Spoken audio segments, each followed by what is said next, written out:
இது நம்மளுடைய தேசிய கொடி. இது நேத்து முழுக்க நான் காலையில இருந்து நைட் வரைக்கும் என் ஷர்ட்ல குத்திருந்தேன். இப்ப நம்ம எப்படி குத்துவோம், அந்த நேஷனல் பிளாக் எப்படி குத்துவோம்.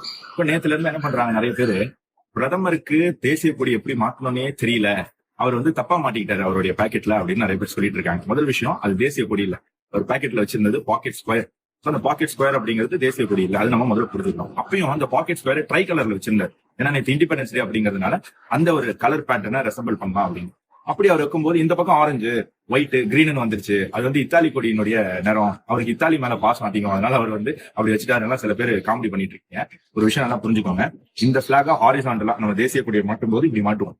அதே தேசிய கொடியை மடிக்கிறதுக்கு ஒரு பேட்டர்ன் இருக்கு. அதுலதான் நம்மளுடைய தேசிய கொடியை நம்ம வெர்டிகலா மாத்துவோம். அப்படி வெர்டிகலா மாத்தும் போது தேசிய கொடி இப்படி மாறும், இப்படி மாறாது. இதுதான் அதனுடைய புரோட்டோகால். இதுதான் அந்த பிளாக் கோடு. அப்படி நீங்க திருப்பும் போது வெர்டிகலா பாருங்க, ஃபர்ஸ்ட் சாஃப்ரன், அப்புறம் ஒயிட், அப்புறம் கிரீன் தான் வரும்.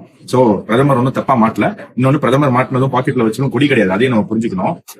வருஷத்துக்கு ஒரு தடவை மட்டும் தேசிய கொடியை திரும்பி பார்க்கக்கூடியவங்களுக்கு பிரதமர் பண்ணது தப்பா தான் படும். ஏன்னா இந்த நக்சல் சில பேர் இப்ப திடீர்னு தேசபக்தி எங்களுக்கும் இருக்கு அப்படின்னு காட்டிக்கிறதுக்காக தேசிய கொடி வாங்க போனாங்க.